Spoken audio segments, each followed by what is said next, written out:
To lead my Rohan proxy army of the dead, their king who broke his oath to Gondor needs to be army of the deadified. I had him undercoated white, ready to go, but saw some bits that I'd missed, and after thinking of getting those bits with a brush and grey primer, I thought I'd just give it a quick spray with white, get those bits, and an extra coat wouldn't hurt.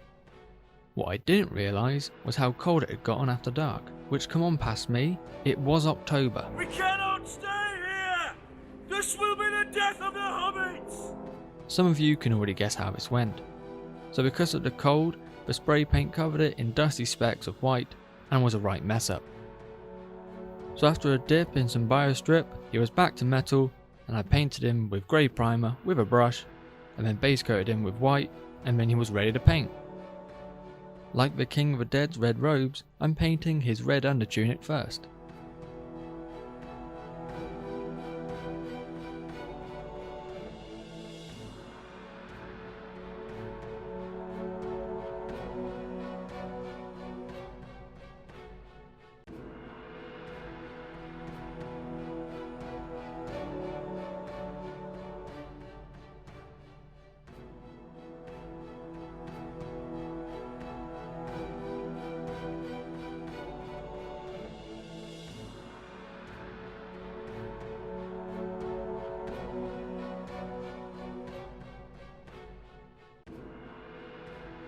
In a combination of mostly forgetting but maybe subconsciously planning for later, I leave the further parts up his arms, like the elbow and the forearm, unpainted. Then it's on with the gold trim. I'm going for a precise application, being careful to stay smack bang on the lines with details on the chest and the edges of his pauldrons, and the iconography on the rest of his armour. With the odd bit of a more akin to dry brushing, the raised details on his gauntlets and vambraces, where the details are tightly knitted together, and I can get away with it.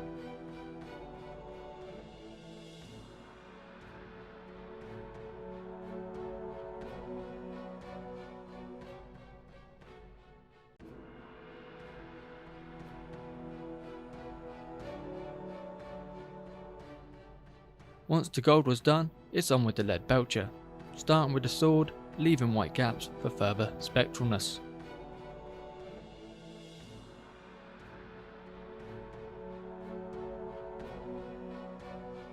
Then dry brushing, not particularly carefully, the scale mail skirt for the benefit of that future spectralness.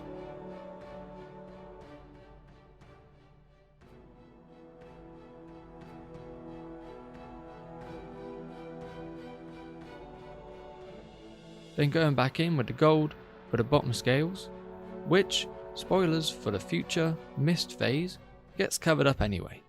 But it's there.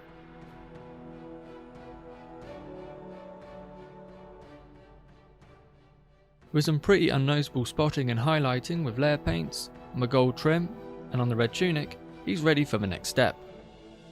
Of a dolloping of Beal-Tan green shade. Having him on the pliers was ideal for this stage, which only happened because he didn't fit snugly into the slaughter base, and he kept falling out. During the white undercoat phase, and during the panic of my cock-up, he dropped right on his face and may have less of a nose as a consequence. So I used my pliers instead, which because they're old and a bit rusty, don't move like usual and lock in place. And for the purpose of holding Mini securely, that's perfect. It also counters one of the problems with using the shade and having it run down with gravity to the feet. Being able to lay him flat and have more control of where the wash was settling was ideal, and will be my go-to method for any future Army of the Dead spectralness. Leaving that to dry overnight and leaving time before work the next morning to pop in the garage and do another layer. And with that, the spectralness is complete. Now, do you remember when I left some of those arms unpainted? My plan was to have the red of the tunic at the centre of the model painted, to then move out into ghostliness. But whilst looking at the progress photos I took, and normally painted Théoden's, the elbow stood out as looks like I had just forgotten it. Which I may have. but this left the perfect time to go back over where the Spectral had settled to go in and add shreds of red, like the bottom of the King of the Dead's robes, as his body increases in ghostliness.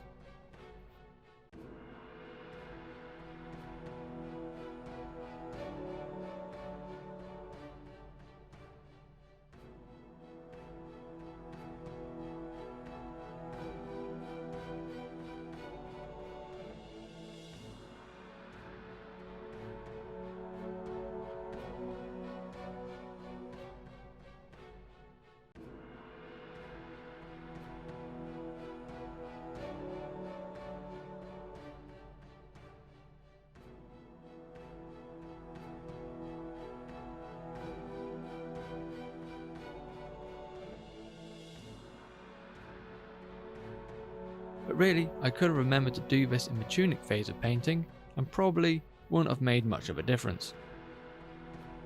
With the painting phases done, he's ready to base. But I wasn't. I had previously left the lid slightly off my mix, which I used for my Army of the Dead bases, so that dried up. But the debris from stabbing and breaking it out does look like coal, slag, volcanic rock, which I store in this mask because I ran out of tubs. The same leaving the lid slightly off can also be said for my black Mod Podge mix. So time to make a fresh batch. Matte white Mod Podge, sand, and black acrylic paint.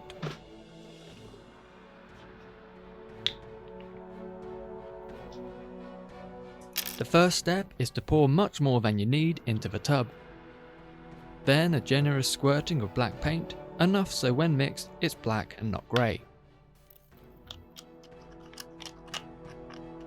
Next, go to pour the sand in an uncontrolled messy manner, then realise it would be better to add the sand bit by bit with your hand.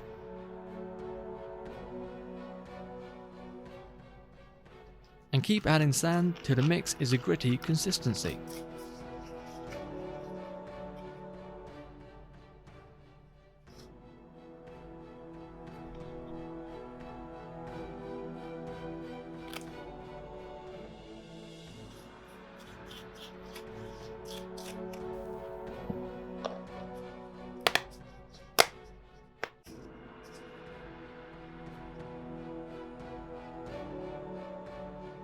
The last few times I've done this mix, I've gone a bit too far from runny and overly gritty, so applying it doesn't plop on as smoothly as it did the first time I did it with my Warriors of the Dead proxies. But in the end, the grittier mix ends up a grittier stony base.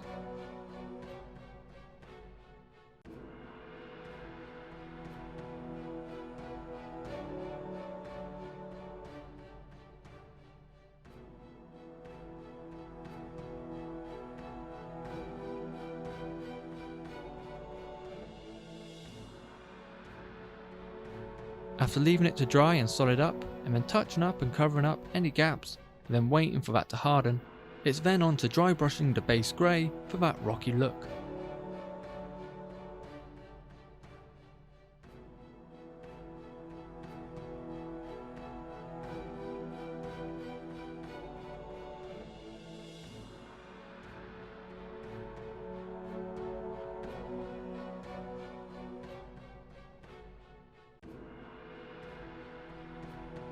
Now on to the final ghostly step of my green pillow fluff.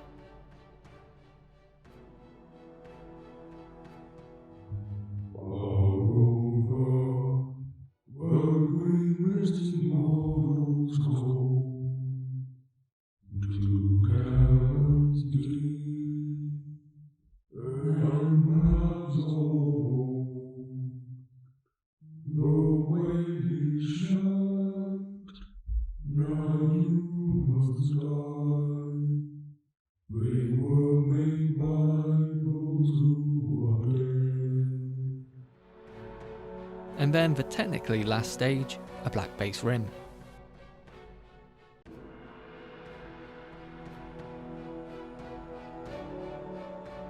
There we are.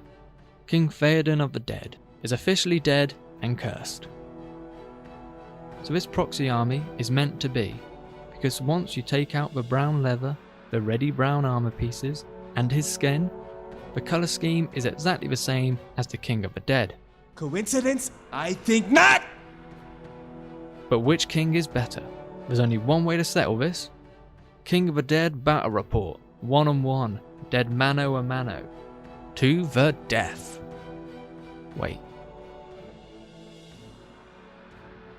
The chosen battleground being the Dead of Dunharrow display board, link to that video above and in the description. And to spruce it up a bit with some scatter terrain, some of my leopard spotted rocks from last week's video. Link to that also in the description and up above. Now to see who'll win this first combat phase.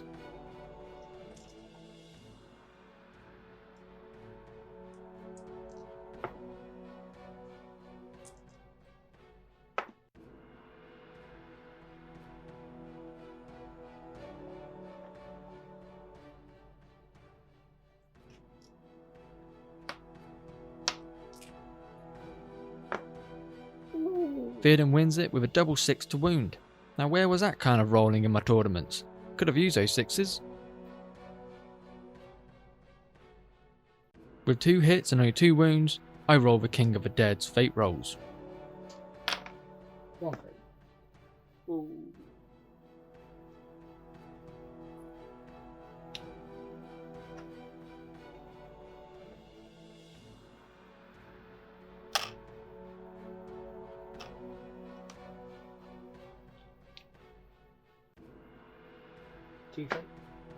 Oh god.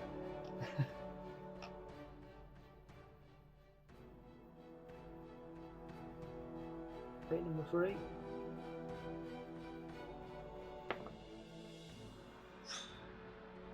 Now that's more like my kind of rolling. With all fate used up and failed, he's dead. Even with his 1 point of might, he still takes wounds. And that was over quite quickly. Hopefully this kind of rolling from Théoden will carry over into future games with him as my army leader. As the new, undefeated King of the Dead, Rohirrim of Dunharrow, the cursed, the Oathbreaker, King Théoden of the Dead.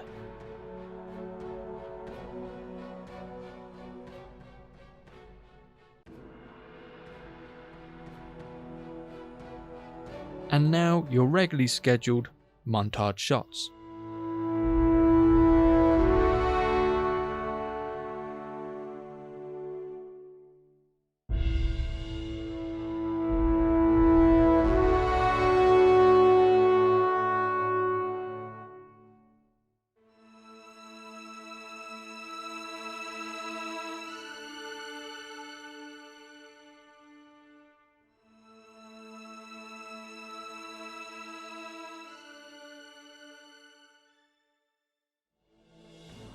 Thanks for watching another Army of the Dead video, and as always, like the video if you haven't already, comment down below, let me know what you think, and of course, and as always, subscribe, and if you like what I'm doing here, if you like the channel, share it with any fellow hobbits or those who dwell in Middle Earth.